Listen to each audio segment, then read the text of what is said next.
कुलादिरात्मा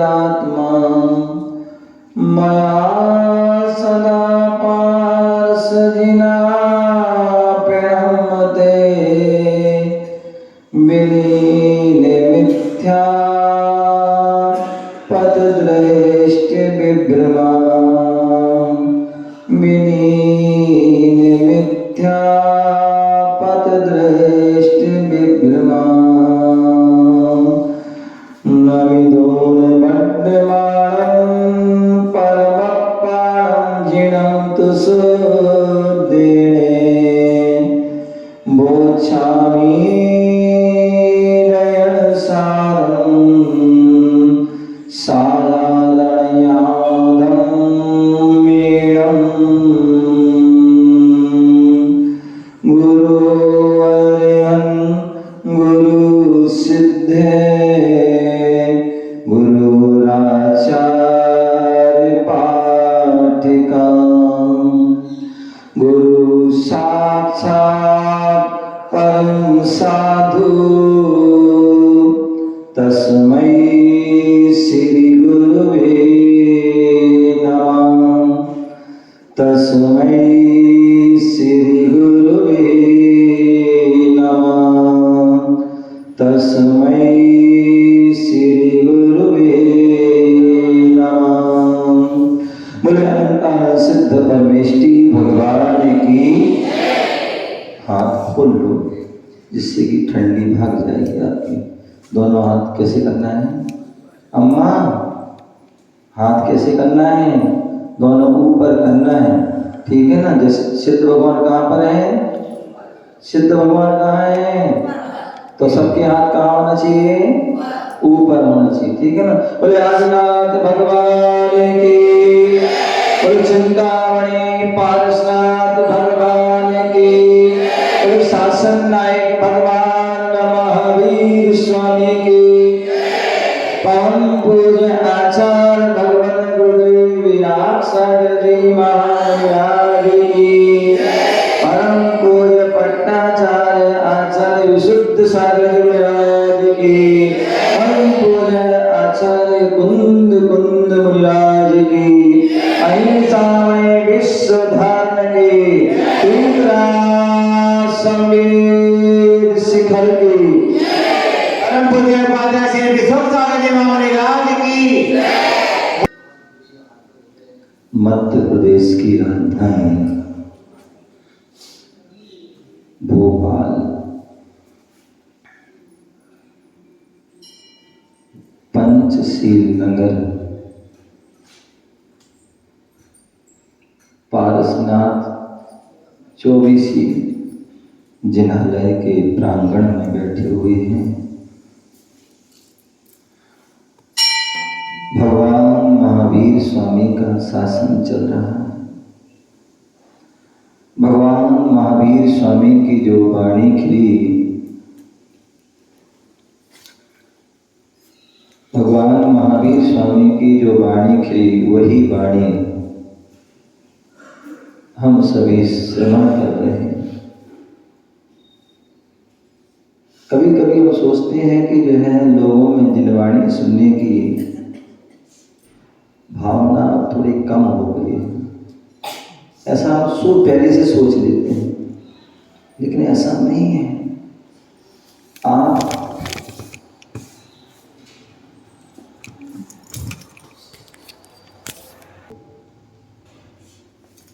तुम्हें क्या बोलना था? कभी कभी हम सोच लेते हैं। उपाध्यक्ष जी सुन रहे हो? उपाध्यक्ष जी ना, निर्मल जी, हाँ। तो कभी कभी हम सोच लेते हैं पहले से ही कि लोगों में जिनवाणी सुनने की अपेक्षा, वैसे तो काल के अनुसार कम तो हुई है, लेकिन हम ज़्यादा ही उसको सोच लेते हैं और उस चक्कर में हम उनको सुनाना बंद कर देते हैं। ऐसा नहीं है। आप सुनाना प्रारंभ करो, सुनाना प्रारंभ करो। बोले जिनवाणी सुनने के जो पिपासु आज भी हैं, और पंचम काल के अंत तक रहेंगे। इस जिनवाणी की वाणी, ये जुजवेंद्र भगवान की वाणी है और वो कभी झूठी नहीं हो सकती। प्रारंभ तो करो एक जिनवाणी की वर्षा। जहां जिनवाणी की वर्षा प्रारंभ होने लगती है वहां अपने आप जो है उस वर्षा का आनंद लेने में अपने आप जो है पिपासु आ जाते हैं, भक्त गण आ जाते हैं। लेकिन आएंगे कौन? भक्त गण। कौन आएंगे? भक्त आएंगे, कम भक्त नहीं आएंगे। क्या? कौन आएंगे? भक्त आएंगे, कम भक्त नहीं आएंगे। अब आप सोचोगे बोले महाराज कैसे बोल रहे हैं? मैं गलत नहीं बोल रहा हूं। कम प्लस भक्त। क्या? कम प्लस भक्त।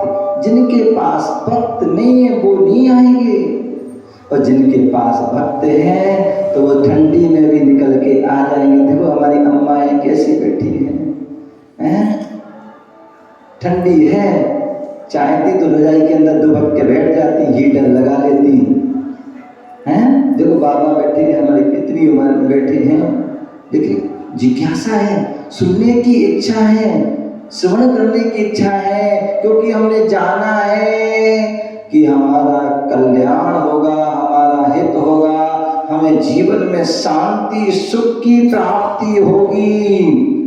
तो वो हमें किससे होगी? जिनवाणी के रस पान करने से होगी। अन्न जो है, जो वस्तु के पान करने से दिन रात जो है हम क्या कर रहे हैं? दिन रात जो है हम खाते पीते रहते हैं, तो उससे हमें सुख की प्राप्ति नहीं होती है, उससे शांति नहीं मिलती, उससे तृप्ति नहीं मिलती है। यदि तृप्ति मिलती है तो हमें जिनवाणी से मिलती है।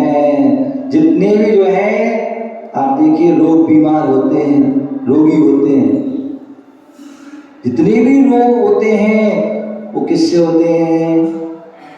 किससे होते हैं? जो खाने वाले हैं, क्या? जो खाने वाले हैं उनको ही रोग बीमारी होती है। जिनको खाने पीने का कोई भी टाइम टेबल नहीं है, कोई हिसाब किताब नहीं है, क्या भक्ष है, क्या है, क्या उपाधि है, क्या चीज है, वो जो आया सो खा लिया, और जब मन किया तब खा लिया। ऐसे लोग ही जो है बीमार होते हैं। और जो कई बार लोग बोलते हैं कि अरे जैन धर्म बड़ा कठिन है, सब त्याग करा देते, ये करा देते, वो करा देते हैं। ध्यान रखिए, जैन धर्म कठिन नहीं है, जैन धर्म तो बड़ा सरल है, महान है। वो आपको छुड़ाता नहीं है, आपको सिखाता है। क्या? छुड़ाता नहीं, सिखाता है कि आपको क्या खाना है, क्या आपके लिए जो है हितकर है, क्या सुखकारी है, क्या लाभदायक है, वो आपको सिखाता है। कितना खाना है वो सिखाता है, कब खाना है ये सिखाता है। और जो उसको सीख जाता है तो उसके जीवन में जो है निरोगी काया हो जाती है, उसके जीवन में सुख शांति समृद्धि हो जाती है। तो मैं बता रहा था कि हम भगवान महावीर स्वामी के शासन में रह रहे हैं, और भगवान महावीर स्वामी की जो वाणी खिरी, उसी वाणी को हम श्रवण कर रहे हैं। आचार्य कुंद स्वामी इतने महान आचार्य हुए, जिनकी वाणी को हम जब सुनना प्रारंभ करते हैं तो अनवरत सुनने का मन करता रहता है, कि ऐसा करता है कि अब इसको सुनता ही रहो, बड़ा आनंद आता है। उन आचार्य कुंद स्वामी ने हम सभी पर बड़ा महान उपकार किया। अपने ज्ञान चिंतन मंथन से जो है लेखन के माध्यम से हमारे लिए इतना महान जिनवाणी का सार दे दिया। यहाँ पर 84 पाहुड़ 84 ग्रंथ लिख दिए और उन ग्रंथों में एक रैण सार नाम का एक ग्रंथ है जिसे प्रत्येक व्यक्ति को पढ़ना चाहिए, सुनना चाहिए, समझना चाहिए। जिसने उसको पढ़ लिया, समझ लो उसका जीवन जो है बन गया, जीवन श्रेष्ठ और महान बन गया। ऐसे उस रैण सार ग्रंथ में आचार्य कुंद स्वामी क्या कर रहे हैं? सायारण यान गंभीरम, सागार और अनगार धर्म का जो है वर्णन कर रहे हैं। किसका? सागार और अनगार धर्म का वर्णन कर रहे हैं। सागार कौन है? सागार कौन है? कौन बोलो? गृहस्थ। सागार जो सागार जो घर से सहित हैं, परिग्रह से सहित हैं, वो कौन है? सागार। तो आप सभी क्या हैं? सागार हैं, गृहस्थ हैं। और अनगार क्या? अनगार जो है गार से जो है अलग हो गए हैं, रहित हो गए हैं, ऐसे जो अनगार होते हैं। और वो अनगार कौन है? तो मुनिराज है, जो गृह त्यागी हैं, वो अनगार है, जो इन्होंने घर कुटुंब परिवार धन दौलत वैभव को छोड़ दिया है, ऐसे जो है वो अनगार।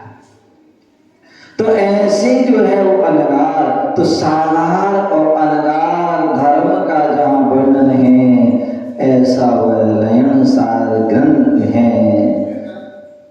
उस रैण सार ग्रंथ की आचार्य यहाँ पर व्याख्यान चल रहे हैं। आचार्य कुंद स्वामी 11वें नंबर की गाथा में बता रहे हैं कि श्रावक कौन है, मुनि कौन है, श्रावक कौन हो सकता है? तो बोले दानम पूजम मुख्यम सावैधम हो। पवन जी कौन? दानम पूजम मुख्यम सावैधम हो। जो दान दे रहा है, जो पूजन कर रहा है, वो ही श्रावक है। आ गए, देखो पूजा करके आ गए, अब दान देंगे। तो वो श्रावक हैं, जो दान देता है जो है और पूजा करता है, प्रतिदिन दान दे रहा है, प्रतिदिन पूजा कर रहा है, वो श्रावक हैं। और मुनिराज जो झैणम जो ध्यान और अध्ययन में लीन हैं, क्या है? जो ध्यान और अध्ययन में लीन है, वो मुनिराज है। कभी भी कोई आता है, बोले मुनिराज कहाँ है, क्या कर रहे हैं, क्या कर रहे हैं? तो क्या बोलते हैं? क्या कर बोलते हैं? ये बोलते महाराज सो रहे हैं। क्या बोलते हो? महाराज सो रहे हैं या अध्ययन कर रहे हैं? क्या कर रहे हैं? महाराज जी मुनिराज जी क्या कर रहे हैं? या तो स्वाध्याय कर रहे हैं या सामूहिक ध्यान कर, क्योंकि उनका ये कर्तव्य है, उनका ये धर्म है।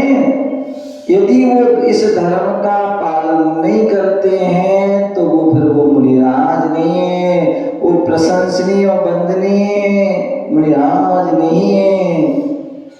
और जो श्रावक दान पूजा नहीं कर रहा है तो वो श्रावक भी नहीं है। तो 11वीं गाथा में यही बात चल रही है। और पूज्य आचार्य भगवान गुरुदेव विराट सागर महान मिराज, जिनका भी हम सभी के लिए बड़ा उपकार किया है। यदि आचार्य कुंद स्वामी ने 2000 पहले इन महान ग्रंथों को लिखा, समय सार, प्रवचन सार, अष्टबाण आदि, पंचास्तिका आदि या जो भाषण विचार रेण सार आदि जो ग्रंथों को लिखा 2000 पूर्व, तो उन्हीं ग्रंथों पर यदि कोई संस्कृत की टीका लिखने वाले कोई वर्तमान में कोई आचार्य हुए तो आचार्य भगवान गुरुदेव विराग सर, आचार्य गुरुदेव विराग सागर भी हुए वर्तमान में। जहां जो है आचार्य कुंद गोस्वामी ने जो है बालसानुपेक्षा ग्रंथ लिखा, बालसानुपेक्षा ग्रंथ लिखा ऐसे जिसमें 12 भावना का वर्णन चल जो है पूरा है। अभी सुन रहे थे दुर्लभ भावना के बारे में, धर्म भावना के बारे में। तो जो 12 भावना के बारे में जो कवि ने बालसानुपेक्षा ग्रंथ लिखा, उस बालसानुपेक्षा ग्रंथ में लगभग 150 पौने 200 गाथाएं हैं। उस ग्रंथ के ऊपर यदि संस्कृत कोई टीका लिखी गई है तो पूज्य आचार्य भगवान गुरुदेव विराग सागर महाराज ने सर्वोदय टीका जो लगभग 1500 पृष्ठी जो टीका लिखी है, विशद व्याख्या, मतलब एक अनुपेक्षा पर व्यक्ति जो है इतनी उन्होंने विस्तार से वर्णन किया कि व्यक्ति उस पर पीएचडी कर ले, थीसिस कर ले। आचार्य गुरुदेव विराग सागर महाराज जो है सार जो ग्रंथ कुंद गोस्वामी का 2000 पूर्व, उस ग्रंथ पर रत्नात्रय वर्धनी लगभग 2000 पृष्ठ की वह टीका लिख दी संस्कृत की। और ऐसी नहीं मन से लिख दी, उसमें अपने जो है अध्ययन चिंतन और उसके साथ अनेक ग्रंथों के रेफरेंस, मनगढ़ंत बात नहीं, रेफरेंस के कौन से ग्रंथ में कैसी बात लिखी है, कहाँ क्या लिखी, उस रेफरेंस के साथ पूरी वह टीका लिखी है। आचार्य कुंद गोस्वामी के जो है अष्टबाहुर ग्रंथ था, ग्रंथ है मतलब उसमें, और उस ग्रंथ पे की जो है 60 बाहुर की टीका मिलती थी संस्कृत की, आचार्य सुसागर की, प्राचीन आचार्य की। 2 बाहुर की टीका नहीं थी, लिंग बाहुर और शील बाहुर।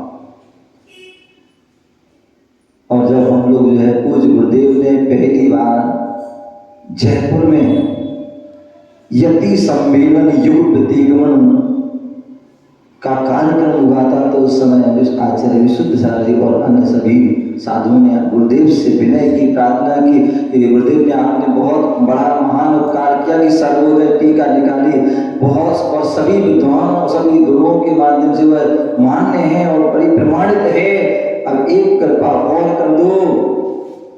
बोले क्या? बोले जो अष्टबाहुर गुरुदेव आचार्य कुंद का ग्रंथ है उस पर जो 2 टीका विलुप्त है नहीं है, वो उस पर लेखन करें। और पूज्य गुरुदेव ने वह प्रार्थना को स्वीकार किया और जो है उसको लिखना प्रारंभ किया। वो शील बाहुर लिंग बाहुर की वह भी एक विशद संस्कृत की टीका लिख दी। झांसी में फिर जो है फिर बात ऐसी कोई बात चली कि गुरुदेव आपने ये तो टीका लिख दी, रहन सार जो जिसमें सावक और साधु का वर्णन है, ऐसा श्रावकाचार अलग है, मूलाचार अलग है, ये तो मिलते हैं से, लेकिन दोनों का ग्रंथ एक ही ऐसा ग्रंथ है जिसमें दोनों का कथन है, कृपया उस पर भी टीका लगे। तो पूज्य गुरुदेव रत्नात्रय वर्णनी हुए टीका लगे, इतनी विशाल। और भी अनेक अनेक जो है ऐसे ग्रंथ जहां पर एक शब्द पर सम्यक दर्शन, एक शब्द पर सम्यक दर्शन, एक शब्द पर इतनी 200-300 पृष्ठी उन्होंने पुस्तक रेफरेंस सहित 4 नियोग की वह पुस्तक लिख दी।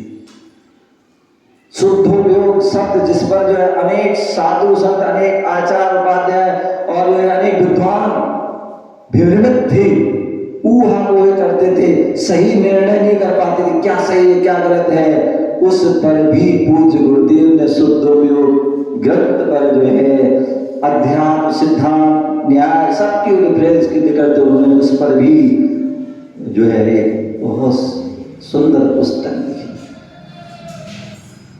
रेफरेंस है, जहां पर जो है कई बार साधु की संलेखना है, श्रावक की कई बार कुछ संलेखना की भावना होती है, कैसे संलेखना हो, कैसे संलेखना हम कराएं, तो वह क्या विधि है, कैसे होना चाहिए, पूरी जो है छोटा बड़ा से लेकर जैसे होती ना पीएचडी की पढ़ाई होती, ऐसी उन्होंने जो है जो भगवती आराधना, मरण कंडिका, मूलाचार, आराधना सार आदि अनेक ग्रंथों का जो है जो सार संलेखना समाधि का क्या है, वो उन्होंने एक छोटी सी पुस्तक में 200-300 पृष्ठ की सारी पूरी विधि, एक मतलब जो छोटा से छोटा बालक भी उसको पढ़ करके समझ करके किसी की वो संलेखना करा सकता, ऐसी वह संलेखना से समाधि पुस्तक।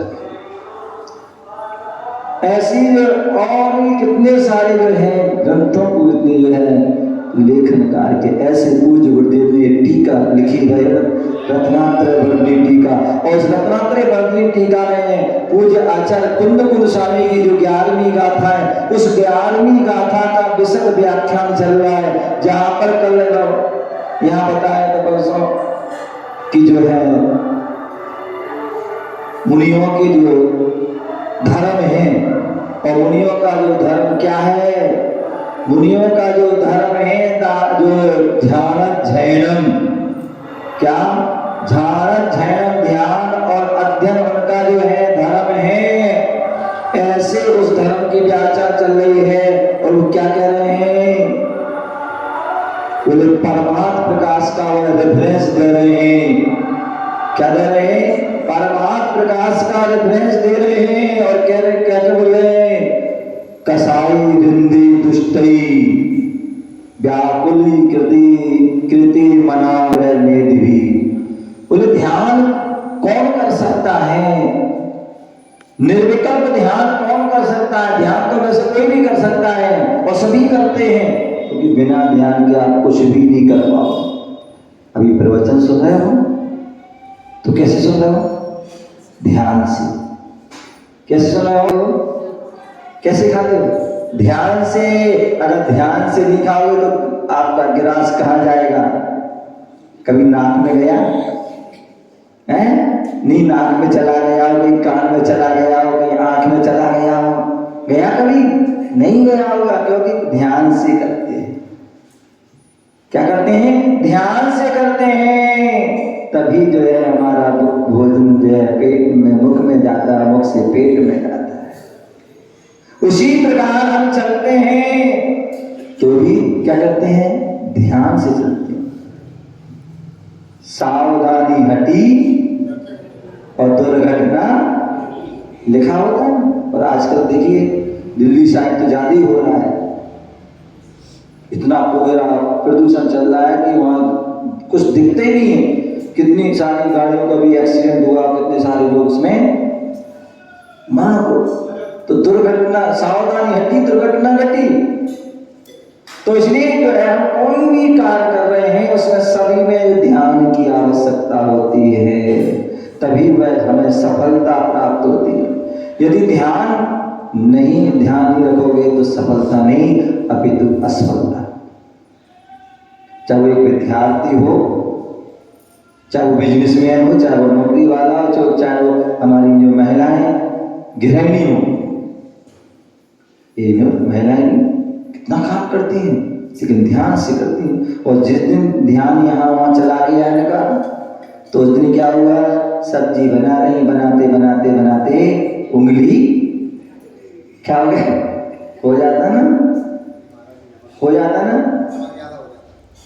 हाँ वो भी हो जाता है। कभी कभी ये भी हो जाता है, ध्यान कहाँ गया हुआ और जो है मोबाइल में लगा लिया, वो लीड लगा लिया, गाने सुन रहे हैं और ध्यान यहाँ वहाँ चला गया, और मालूम पड़ा नमक डालना था तो जो है फटकरी डाल दी है, या जिसमें मीठा बूरा शक्कर डालनी थी, बूरा डालना था तो उसमें नमक डाल दिया, ऐसा भी हो जाता है।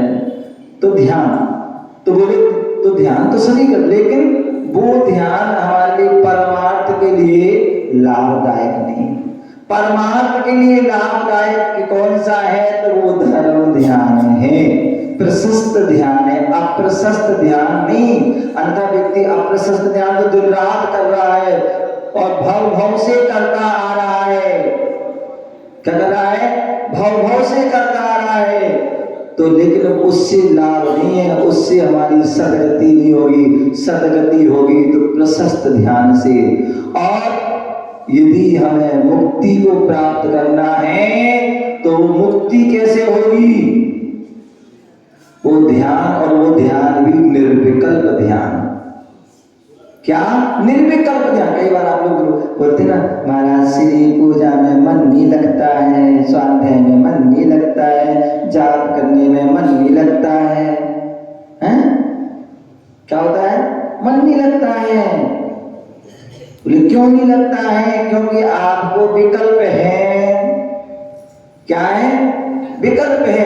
मंदिर में तो आए हो, पूजा करने तो आए हो, लेकिन विकल्प क्या है कि हमें तो अभी घर जाना है, अभी रोटी बनाना है, अभी नाश्ता बनाना है, अभी झाड़ू भी लगाना है, अभी पोछा भी लगाना है, अभी हमें कपड़े भी धोना है, अभी और भी काम करना है। तो फिर क्या होता है?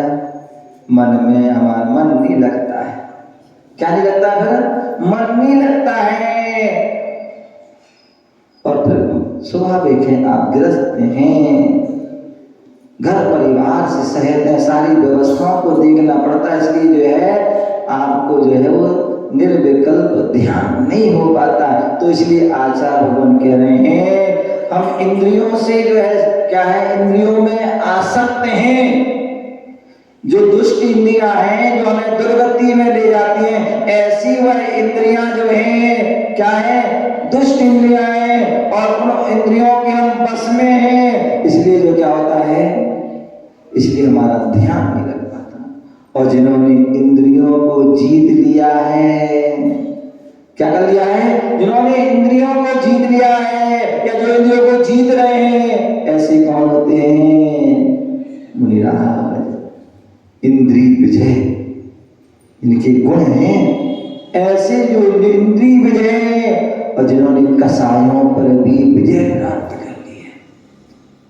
किस कसायों पर विजय प्राप्त कर ली है? तो ऐसे जो है उनका मन फिर आकुल व्याकुल नहीं होता है, फिर वो निराकुल हो जाते हैं, फिर वो निर्विकल्प ध्यान करते हैं। इसलिए आचार्य को जो है योगेंद्र देव सूरी परमात्मा प्रकाश में यही कह रहे हैं कि जो दुष्ट इंद्रियां या कसाय की जो है कारण मन व्याकुल होता है, और जो इंद्रियों और मन को या कसायों को बस में कर लेते हैं, वो निराकुल हो जाते हैं। वो निराकुल होकर के निर्विकल्प ध्यान करते हैं। उनकी शुद्ध भावना, शुद्ध उपयोग में लीन हो जाते हैं, निर्विकल्प ध्यान में लीन हो जाते हैं, और उनकी शुद्ध भावना हो जाती है। लेकिन ये श्रावकों की जो है शक नहीं है। घर में लेकर के वो है, यह संभव नहीं है, क्योंकि कहते हैं एक म्यान में क्या होती है? एक तलवार रहेगी। यदि हम घर में हैं तो निश्चित ही विकल्प रहेंगे। क्या? घर में रहोगे तो विकल्प नहीं करोगे तो भी जो है समस्या खड़ी हो जाएगी। पत्नी ने कुछ कहा, पवन जी ये सामग्री लाना है, और तुम सोचो तो सामग्री करने बैठा, विकल्प निर्विकल्प होने, और सामग्री आई तो फिर पत्नी अनेक जो क्या करेगी? विकल्प उत्पन्न कर देगी। क्या करेगा? तुमने उसको विकल्प उत्पन्न किया तो वो भी तुम्हारे लिए विकल्प उत्पन्न कर दो, इतने विकल्प कर देगी कि सुबह से शाम तक जो है मुश्किल हो जाएगा। तो इसलिए श्रावक, यदि हम गृहस्थ हैं, घर में रह रहे हैं, श्रावक हैं, गृहस्थ हैं, तो हमें विकल्प फिर भी वहां करना पड़ेगा, तभी आपकी गृहस्थी चलेगी। और कहते हैं यदि मुनि विकल्प कर लेंगे तो उनका वह मुनि पद नहीं रहेगा। तो इसलिए उनको निर्विकल्प को विकल्प नहीं करना है, और श्रावक को निर्विकल्प जब तक घर में है तो वह नहीं होना है। नहीं तो दोनों व्यवस्थाएं बिगड़ जाएंगी। तो इसलिए बोले हैं कि मुनिराज ने कसाय और इंद्रियों को बस में कर लिया है, इसलिए वो निराकुल हो गए हैं, निर्विकल्प ध्यान की ओर अग्रसर हो गए हैं, निर्विकार शुद्ध उपयोग कर सकते हैं, हो सकता है वो। लेकिन श्रावक जो है कसाय और इंद्रियों से सहित हैं, इसलिए वह उसके लिए निराकुल होना, निर्विकल्प ध्यान करना अशक्य है, ऐसा आप एक निश्चित समझो। और इसी बात के लिए आचार्य जो है सुखचंद स्वामी ज्ञानार्णव ग्रंथ में कहते हैं, क्या कह रहे हैं, एक बार हाथ जोड़िए। खर पुष्प मत्वा संगे खरस्यापि प्रतीयते ना पुनर्देश काले भी ध्यान सिद्धिर्गिराश्रमे दुर्दशामपि ना ध्यान सिद्धि स्वप्ने भी जायते गृहतां दृष्टि में कल्याण वस्तु जाता यदक्षया। कितनी सुंदर बात बोल रहे हैं। बोले कदाचित, बोले वैसे कभी होता नहीं है लेकिन कदाचित बोल रहे हैं। क्या बोल रहे हैं, कदाचित आकाश में पुष्प हो जाए। कभी हुए क्या, कभी हुए देखिए आपने आकाश में पुष्प, अम्मा कभी देखे हैं, बाबा कभी देखे हैं, कभी नहीं देखे आकाश में पुष्प कभी। लेकिन बोलने आचार्य कदाचित आकाश में पुष्प हो जाए, दूसरे गधे के सींग हो जाए, कभी होते नहीं लेकिन कदाचित हो जाए। लेकिन फिर भी गृहस्थ जीवन में कभी आपको जो है निर्विकल्प ध्यान की सिद्धि कभी नहीं ना हुई है, ना अभी हो रही है और ना कभी होगी। ये निश्चित है, बिल्कुल उसको हम मान लो, उसकी गांठ बांध लो कि कभी गृहस्थ के लिए निर्विकल्प ध्यान नहीं हो सकता है। बोलो दृष्टि की विकलता से सम्यक दर्शन रहित होने से तत्व को अपनी इच्छानुसार ग्रहण करने वाले मिथ्या दृष्टि के भी क्या, तो मिथ्या दृष्टि भी होते हैं जो विपरीत क्या कर लेते हैं, अपनी दृष्टि इनकी विकल हो जाती है। जिनको क्या होता है, आप देखिए कि कुछ लोग ऐसे होते हैं जिनको क्या दिखता है, कुछ लोग ऐसे होते हैं जिनको क्या दिखता है, केवल बुराई दिखती है, केवल दोष ही दिखते हैं। जिनकी विपरीत बुद्धि है, विपरीत मानना है, विपरीत सोच है, उनको हमेशा बुराई दिखती है, हमेशा दुर्गुण ही दिखते हैं। और जो महान व्यक्ति होते हैं उनको दुर्गुण में भी गुण दिखते हैं। तो बोले दृष्टि की जिनकी विकलता, जिनकी दृष्टि खराब हो गई, दृष्टि में दोष आ गया है, तो वह सम्यक दर्शन से रहित होकर के तत्वों में जो है अपनी इच्छा अनुसार, कोई कहने लगे तत्व तो 8 होते हैं, तत्व तो 5 होते हैं, कुछ भी व्यक्ति बोल दे, तो ऐसे वह इच्छा के अनुसार क्या करता है, ग्रहण करता है।